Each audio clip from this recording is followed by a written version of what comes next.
Mag-function ta according to the giftings of the Holy Spirit.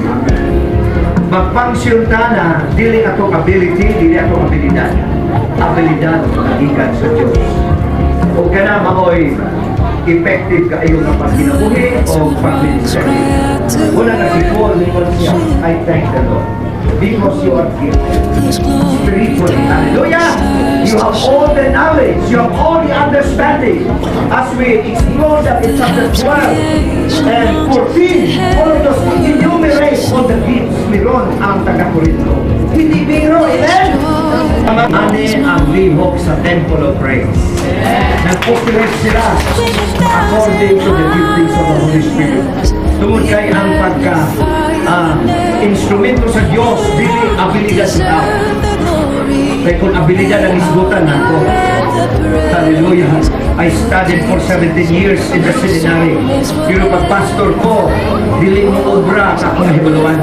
Not until I surrendered to the Lord. At sabi ko, Lord, it's not about what I have learned. It's not about my preparation. It's not about my degree. It's all about you. Hallelujah. Amen. Gifted na rin. Kita, grabe ka. Gifted ka. Praise the Lord. Praise the Lord. O, kagay na itong pasalamatan ng Diyos. O, hallelujah. Dayon katapusan. Wait tayo mo naman, salamat.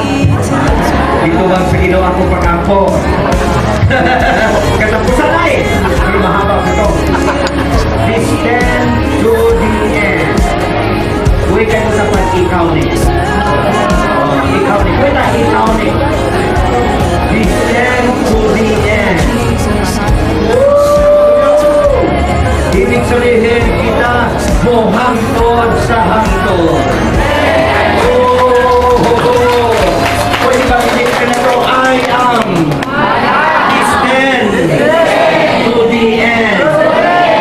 Sige, itong masahon ng versikulo. Pakita mo dahil yung versikulo dahil. He will also keep you firm to the end. So that you will be blameless on the day of our Lord Jesus Christ. Ang mga giluwas sa Ginoo committed siya to keep you firm to the end. Hallelujah! Ikaw na ay destinasyon, hallelujah, na walay makapugot. Because it's God making it so. Hallelujah, amen? He will keep you according to the word. It is talking to God. Ang basihan sa kanyang desisyon sa pagluwasti mo, nakabase sa iyang grasya. Hallelujah! Kaso na magpasalamat ka sa Diyos because He has enriched us. O sa mga Cebuano translation, iyan ang ipadato. Bininhi perministraw, di ba? Natagaan kami black-beard, imagine that. Hallelujah! So ang mga Christian, kung mo lang na-realize, di lang Christian, nakakadalo. Praise God, amen? Pero dili ka nato sa kwarta ang aking iskutan din. Kaya ako na lang ihatag ni Pastor din, no? Ang verse 5 na ingon, for in Him, referring to Jesus, you have been enriched in every way. Pwede ba i-declare because of God, I become enriched in every way. Dayon very specific answer to the phrase, with all kinds of speech and with all knowledge. Sa one translation, BBE for instance, so that in Him you have wealth in all things. Grabe talaga sa Diyos. In Him you have wealth in all things. Kaya kanang naan mo bahandi man na, di ba lang kwarta. Kanang imong naangkol bahandi na. Kung ang Diyos ang imong kasultiyon, grabe si Lord na Christian ka. Be enriched na niya. And of course, yung praise ka in every way and in all things, implied without limitation. Grabe ang enrichment sa Diyos. Walay katapusan. Inyay mo tapat ang pagpadato sa Diyos nimo sa lahat ng areas, physical, material, social, walay katapusan. gubigan sa pagkakamali. Pero wala kasi ka na sa physical, praise God! Panglangit kita, huwag mo yan na magpasalamat ang the end refers to the coming of the Lord. My destiny is moving with Jesus. And because of that, He destined you to be in. Hallelujah. God is committed to keep you firm and make you strong until the coming of the Lord. God is committed to keep you blameless. Iwan na sa kung mo ating buhaton na nagkait ibang tulus-tulus yung wala na may buhaton ito mong God is committed to keep you blameless, but you're expected to cooperate and even guiltless until Jesus comes. All of these are theological and biblical truths. That all of us, like the people in Corinthians, will go together and begin to change. I receive your grace. I am blessed in rich and every way. I am gifted with spiritual gifts. Thank you, Lord. And I'm because of you. Hallelujah. A thousand hallelujah. Thousand hallelujah.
Si Ma'am Nanette, isa mo kalako, di ba? Praise God, hallelujah! Kung kining ang hotel, kining tastan pa, kumahin mo paabot sa langit, di ba? Praise the Lord! Pero grabe man siya ka hospitable na. Deserve the glory, the honor and the praise, Lord Jesus. This song is forever yours. 1,000 hallelujahs and 1,000. Who else would rocks cry out to worship? Whose glory stars to shine. Perhaps creation longs to have the words to sing, but this joy is mine.